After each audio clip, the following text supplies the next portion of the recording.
Doc, is it really true na kahit bata o mukhang healthy, yung when you look at the person, he looks normal.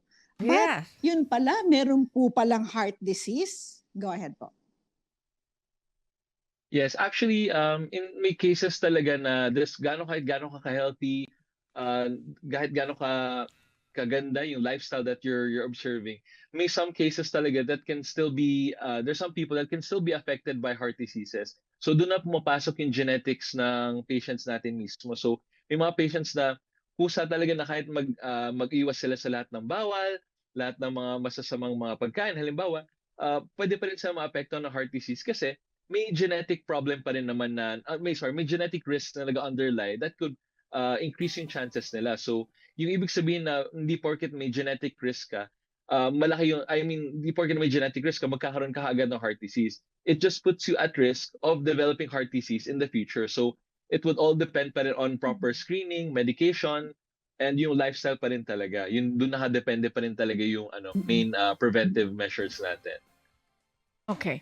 Okay. So, Miss Annie, gusto ko lang sabihin, no, kasi I know of a family na Miss Annie talagang every few years namamatay sila at lahat sila, o kahit nag-iingat, no, lahat sila ay namatay dahil sa heart attack. Okay? So, ingat po tayong lahat. Alalin po ninyo, pag nalaman po ninyo na meron kayong history mula pa sa mga lolo't lola nyo, siguro lahat ng pwede pong gawin para maiwasan ng heart attack ay gawin po ninyo. Miss Annie? Thank you very much, Attorney Dodd. Attorney Doc Jared. Ito, gusto itanong to dahil Yes. lagi rin ito, Attorney, tinatanong ng ating mga kababayan. Okay naman ako, wala naman akong problema. Pero may mga puyat-puyat siya. Gaano ba kalaki ang epekto ng puyat at doon sa ating pagkakaroon ng pagkakaroon ng problema sa puso? And isama na din natin yung unhealthy lifestyle. Okay, ulitin ko. Ano yung epekto ng puyat at unhealthy lifestyle sa puso? Yan, Doc Jared. Thank you po. Yes. Thank you. So, in terms of sleep naman, kasi yung katawan natin, kasi kailangan talaga natin ng proper sleep, enough hours of sleep para makapag-recover and makapag-restart yung katawan natin every day. So, yung number of hours kasi, depende kasi yan sa tao mismo kung ano nakasanayan nila, and especially yung age nila. Kasi yung based on studies kasi as we age, mas bumababa yung requirement natin ng hours of sleep na kinakailangan para maka-recover yung katawan natin. So, halimbawa, as a baby, parang almost 20 hours of sleep. Tapos as we age to around 60, 70 years old, pwedeng as low as 4 to 5 hours of sleep a day would be sufficient enough for the body to function. Parang ganun yung nagiging So, yung sleep kasi, important siya for the person para makapag-recover and makapag-restart. And yung purpose kasi ng sleep din kasi nakatanggal din ng stress, kumbaga sa katawan po ng tao, both physical and emotionally. So, yung stress kasi isa rin niya sa factor na pagpabago ng mga ibang hormonal imbalances sa katawan po natin. And sa heart kasi, ang effect ng stress natin, of course, pwedeng tumaas yung blood pressure, pwedeng tumaas yung heart rate, bumilis yung pagtibok ng puso. And in the long run kasi, pag patuloy-tuloy na ganun yung mga nararamdaman or nagiging effect sa katawan natin, nagbabago yung puso natin into hindi siyang humihina over time na eventually magkakaroon ng heart problems in the future. So yun po yung Kaya another thing Okay. in terms of mga lifestyle, ganun din po. So at first, syempre, yung mga medyo kabataan tayo, maraming mga unhealthy lifestyle choices tayo nagagawa na wala naman naging consequences at that time. So, but as we age, kung patuloy-tuloy pa rin nating ginagawa yung mga unhealthy lifestyles, nag-accumulate din siya and eventually nagiging problem for the heart. Ayan. Ayan. Oh, Miss Thank Annie, you for that. makikinig tayo dyan, ha? Strip. Attorney Dodd, Sorry. parang guilty Oo, your honor ka sleep dun. at saka stress. Sleep at saka stress. Okay. So, okay. Ako Doc, naman eto hindi, medyo... attorney. Mayroon ako maganda tulog okay ko. ka. Basta. At nabanggit kasi Yes. niya yung age eh. Pagka Oo. baby ka pa, alay nako, 20 oras. No po? Pero pagka yung edad mo 67, 4 to 5 hours. Ayan, pasok na pasok doon eh. Yan, okay. At maaga pang matulog. O, sige. Sige. Pero attorney Dodd, Okay. ikaw, guilty ka doon. Yes. Sige. Oo. Sige, go ahead, Guilty your attorney. honor. Okay. Okay, Doc, may mga patients ka na bibigyan mo ng gamot for hypertension or gamot for cholesterol.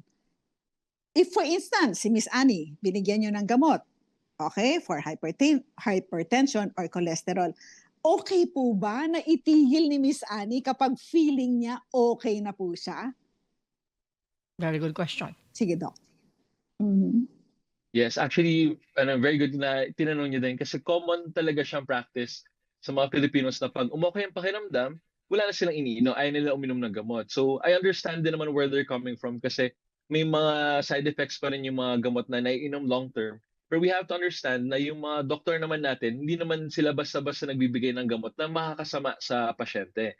So, in terms of maintenance medications, like as the word entails, maintenance, ibig sabihin, most of them, lifetime na po dapat natin iniinom na eventually either babawasan yung dose or papalitan to a weaker kind of medication. Parang ganun lang po yung mangyayari. Pero kailangan consistent pa rin natin iniinom. Kasi yung mga sakit natin, halimbawa like hypertension, hindi naman siya nawawala or natatanggal sa buong katawan natin.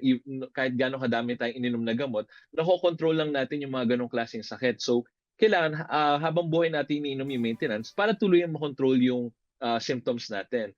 So, ang problem kasi pag walang nararamdaman, ibig sabihin gumagana yung gamot. Tapos pag tinigil kasi natin, expected natin, babalik yung mga sintomas na naramdaman na natanggal ng gamot in the first place. So, ang mangyayari is, may mararamdaman, inom ng gamot, mawawala, tapos tatanggalin ulit yung gamot, and babalik ulit yung sintomas. So, parang magiging cycle siya. And we usually don't advise that because the more na nagre-relapse yung symptoms, mas nahihirapan tayo i-control ulit sila the second time or third time around. Yan pala yan, attorney. Ayan, nako. Sana nalista niyo po yung mga napaka-importanting discussion natin. Ano po? Okay, attorney, habol ko na ito. Ano ngayon ang pinakasimple, pinaka-effective na daily habits para maprotektahan natin, Doc Hared, ang ating mga puso po? Good question, Miss Yes, Annie. actually, yung Thank you po. Yes, yes. So actually yung ano natin, maraming mga makikitang mga advices on how to take care of your heart. It's up to you naman kung alin yung gusto nating sundan. Basta important yun nga as what they all would say na kailangan healthy ang lifestyle. Una-una kailangan natin ma-exercise. Second, kailangan yung diet, makapag ano tayo ng proper diet. Tapos yung lifestyle, syempre walang mga bisyo, walang ibang mga unhealthy lifestyle or sedentary lifestyles na ginagawa. And then to always remain active. Actually, yung ano natin, yung Philippine Heart Association natin, yung PHA, in short, may pinopromote silang cardiovascular health strategies such as yung 50 to 100. I don't know kung naririnig nyo siya, pero may 50 to 100 campaign si Philippine Heart Association na madali lang tandaan. So 50 to 100 meaning 5 servings of fruits and vegetables on a daily basis. 2, less than 2 hours of screen time or yung mga unnecessary screen time like yung mga nagsuscroll lang sa Facebook, nagbabrowse. Tapos at least 1 hour of physical activity every day. Tapos 0 meaning zero sugared or sweetened beverages and 0 smoking. So again, yun yung 50 to 100 campaign na inaano ng PHA, which is a very simple strategy na pwede nating magawa para ma-promote natin yung cardiovascular or yung heart health natin. Doc, 30 Ang minutes lang galing, pwede Miss ba? Annie. 1 hour kasi yun, attorney, yung sinasabi, yung exercise. Pwede 30 minutes na lang.